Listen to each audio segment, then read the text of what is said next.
So let me tell you, it's been about 15, 16 months since I left Kenya to come to Canada, and wasi, I had some massive dreams. I knew like in 15 months I'd be living in the middle of Vancouver, acting as the main supporting character in some massive TV show, wowing everyone with my acting talent and magnetic personality.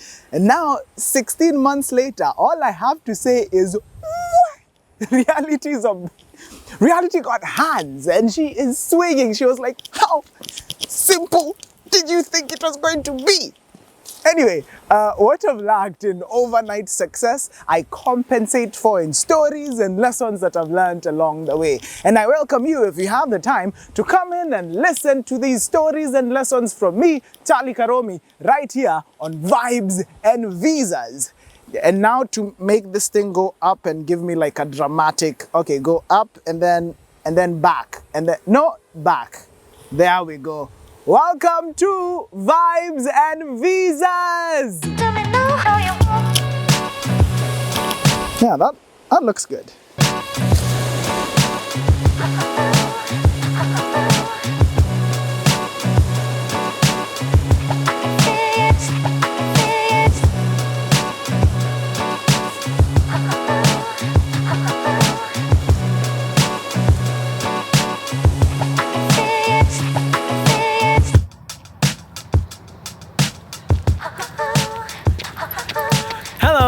My name is Charlie Karumi, and apart from being drop-dead gorgeous and incredibly talented, I am also an immigrant.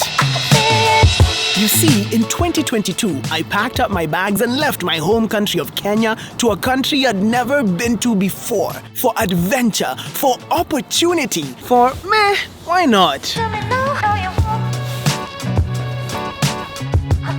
But my story is not unique. You see, every single year, tons of people immigrate to new countries to start new lives, just like me. That means tons of new exciting stories are out there. This is a place where you'll get to listen to some of them. This is Vibes and Visas. And now my love for you is so strong.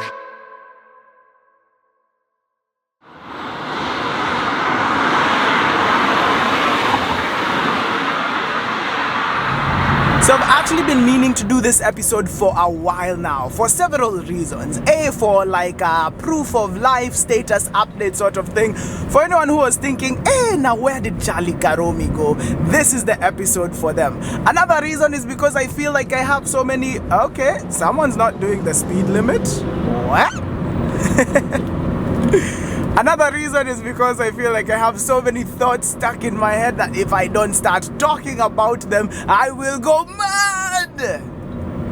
So this is like my form of therapy. I've also been struggling for a way to kind of structure all of my thoughts. And then I realized whenever you're watching an interview or something like that on TV or on Instagram, on TikTok, I think there are interviews on TikTok. Whenever you watch those, it's always an interviewer asking a guest questions. So the interview is structured around questions. It's not just a guy just talking about random things without any more like yo. So I actually took the time to write a list of questions to guide me. So I am ready. I have my list of questions. I'm going to go set up the camera in my sitting room at home, and we are ready. So let's go!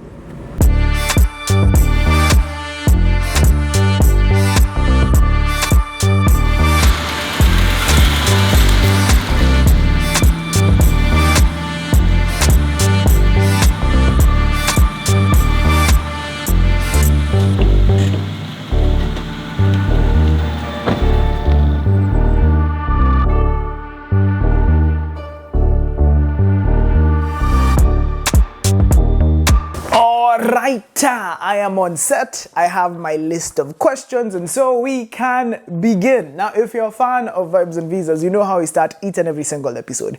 We start with me introducing the guest. So I'll say something like, ladies and gentlemen, on set with me today is the content creator, TV and radio host, award-winning actor. It's Charlie Karumi. Whoa, whoa, whoa. And then the audience will go wild and be like, oh my God, it's Charlie.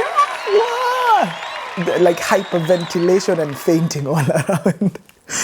Then after I introduce the guest, I might make like a bad joke. I'll go like, hey Charlie, since you're Kenyan who's becoming a Canadian now, does that make you a Canadian?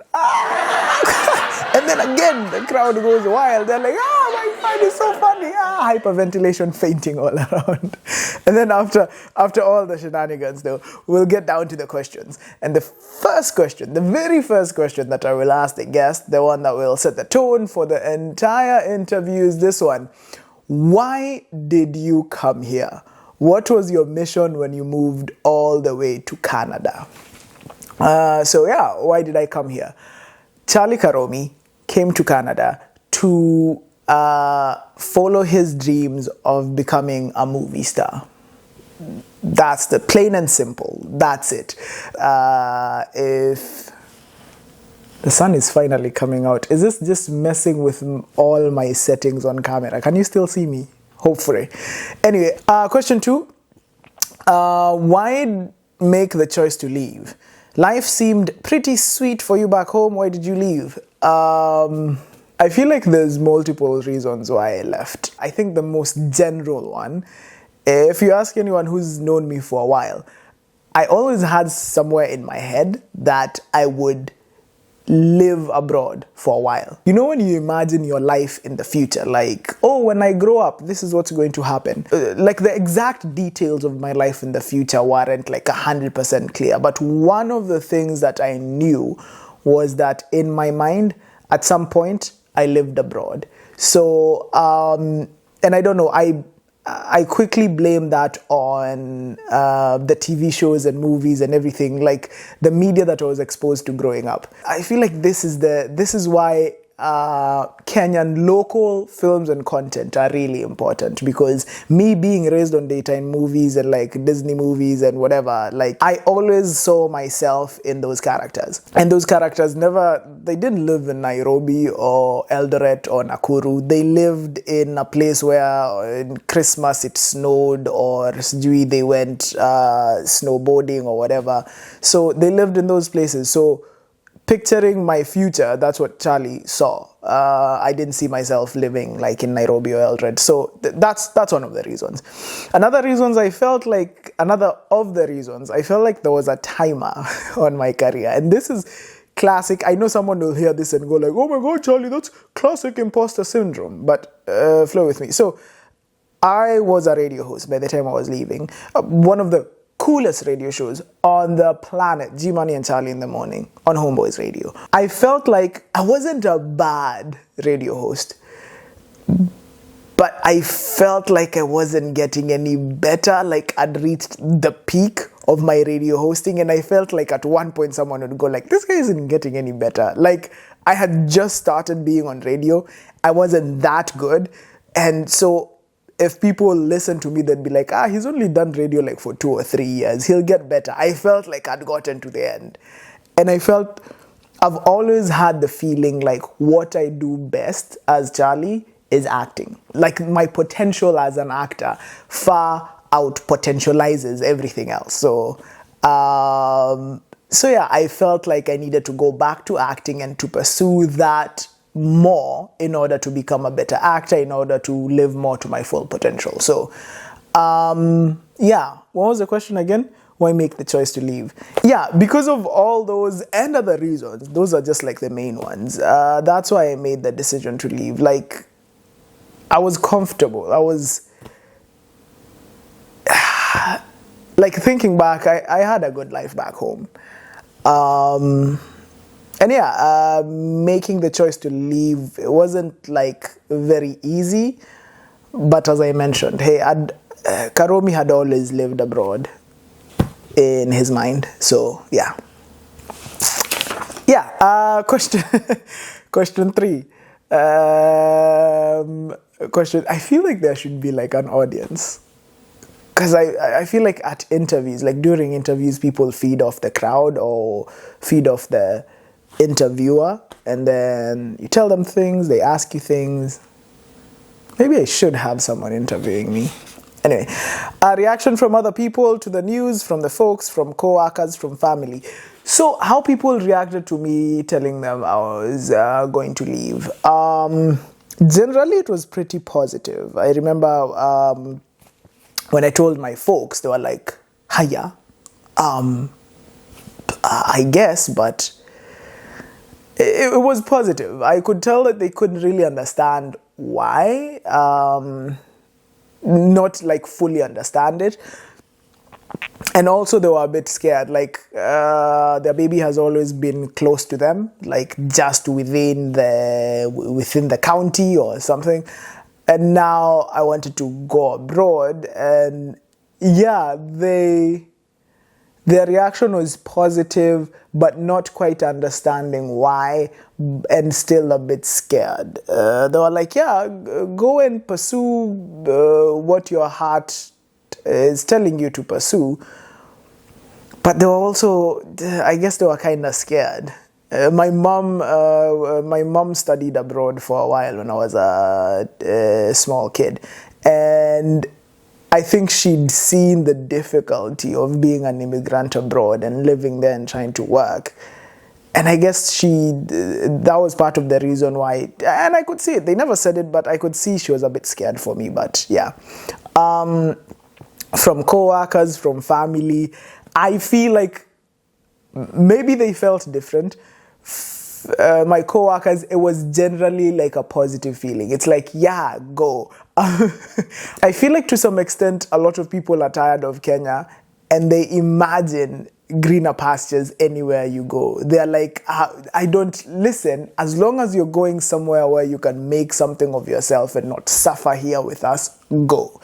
That was kind of like the reaction from a few people. They were like, yeah, Enda, go.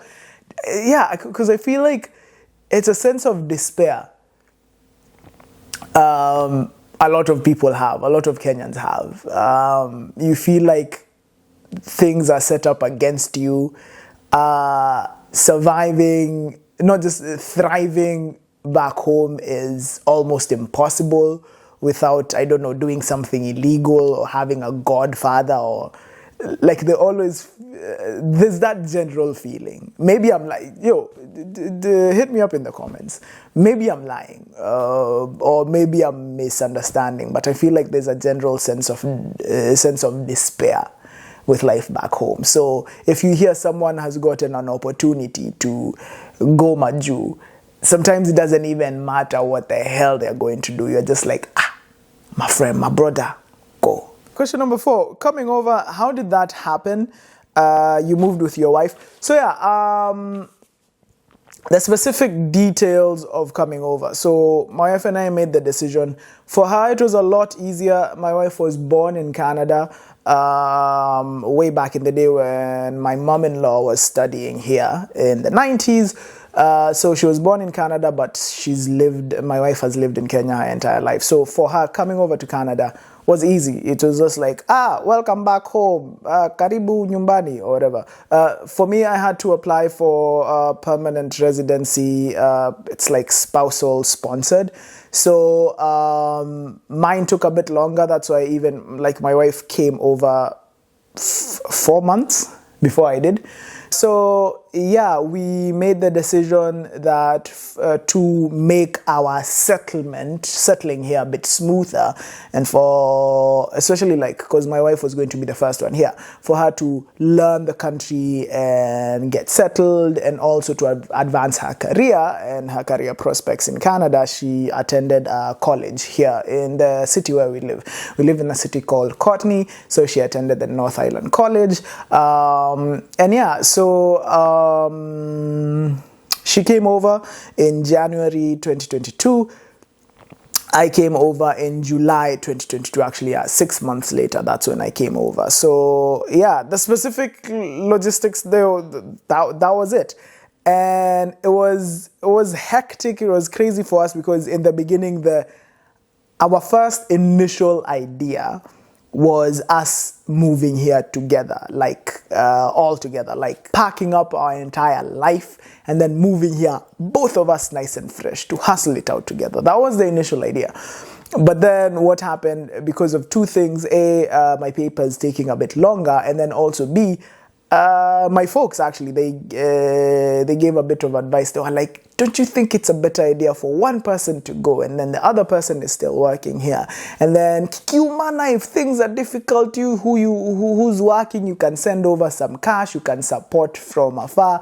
At first we're like, no, being the romantics that we are, we're like, no, we're going to struggle and work through this together. But in hindsight, it was a much better idea for her to come over and then survey the land and figure things out as I was supporting her from back home.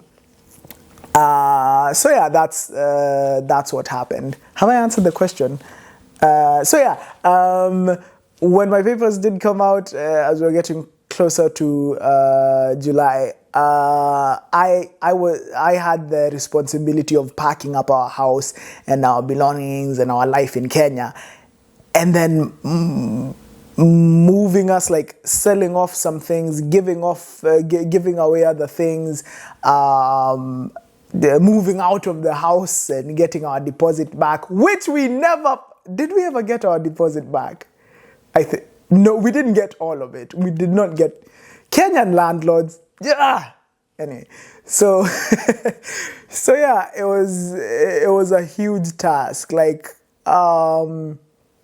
wrapping up an entire life and moving abroad. It's a lot of work, and especially when you have to do it alone sometimes. Ni kazi mingi, but yeah. I feel like I'm losing the plot. Let me try to keep it to the questions. Question number 5, first impression landing here, culture shock. Have I finished I think I've finished everything to do with moving here. Moved out of our home, gave away a lot of our stuff to our friends, family.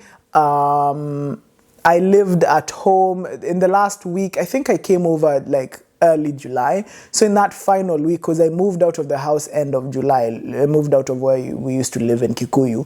The last week I spent like a few days at home at my folks' place in Juja.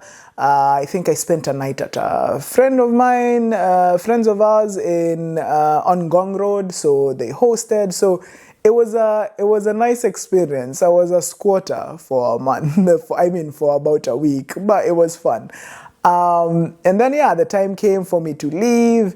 So packed my 2 bags, and then my famo friends, we all went to JKIA, had like a nice farewell coffee session. What's that restaurant at JKIA called? Paul's or something? No, it's not called Paul's. There's a restaurant up over JKIA, so we went there and it was beautiful. Kind of moments that can make a grown man cry, and it's okay. It's all right. So they saw me off. I hopped on a plane. Took me about 2 days. Flew to, where did I connect through? Somewhere in Europe. I forget.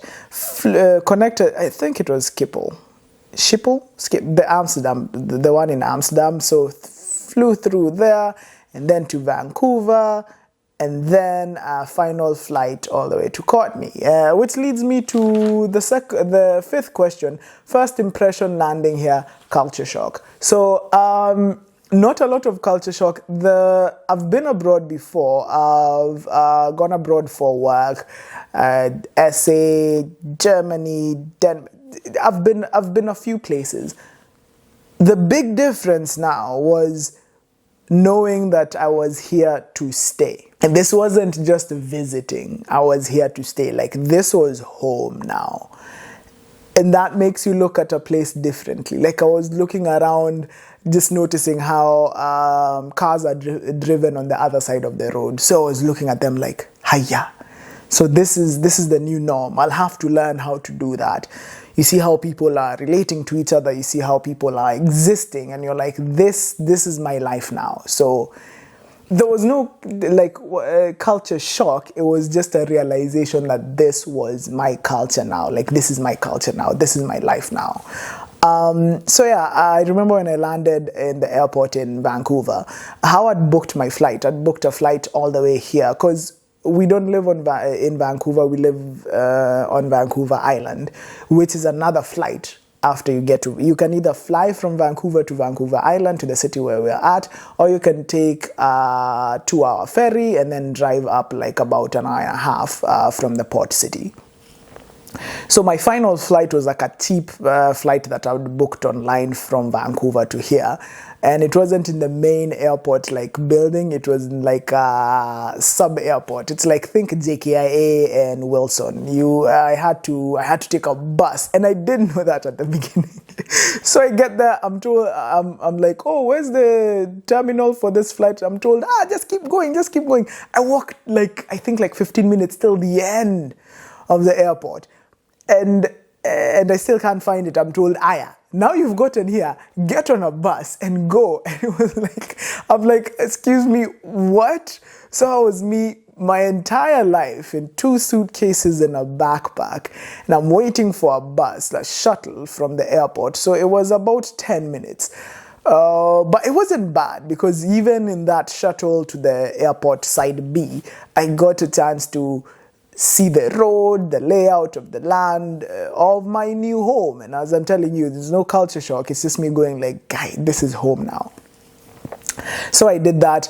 I forgot to, my coming in process, the immigration thing, it didn't take so long, them processing my papers and giving me everything. It took an hour, and it wasn't that bad. So yeah, it was very quick at the airport. Got on the plane,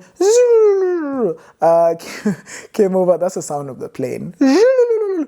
Came over to Courtney, and my wife and a friend of ours came to the airport to pick me up. And it was beautiful. I hadn't seen her for 6 months, so I was like, babe. It was nice, it was cute. Went to a drive-through, first thing we did, just to get some food in me. So we went to an A&W drive-through, burgers, not bad. Some people say that their taste buds are kind of off the first 6 months when they get here and they can't taste anything. But for me, it wasn't bad. So yeah, that was me coming into Canada. I had a very, let me be very open and honest with the fact that I had a very extremely soft landing. Because my wife was here, I didn't have to come here and start struggling and figure out where to sleep and figure out where to do what and what and what. My wife had gone through that. I hadn't. By the time I came over, it was her and her housemate. They shared a 2-bedroom house. So I already had a bed to sleep. I already had food. I already had people to come pick me up from the airport. I had someone to show me how to live. You need to get your credit card, you need to do this. If you want to get the bus, you go there. Someone to show me how to exist in this foreign country. So that was the softest landing you can get. Because some people go to a new country, even as a student, and you have someone who just gives you a pamphlet and tells you, you're on your own. But I had my wife, and she showed me everything. So the softest of landings. Whenever I had a question what's going on? What do I do? She was always there for me. And yeah, so because of her, because of my beautiful wife, I had the softest landing ever. So yeah, I think I've answered that question. And according to the questions here, it is time for a break. I had mini-scripted the intro for the break. It's not the segue into the break. It says, when we come back, Charlie's life in Canada. All the ups and the downs and the looking at himself in the mirror asking, bro, did we really make the right decision? Coming up on this episode of Vibes and Visas. I'll see you in a bit. And now my love for you is so strong.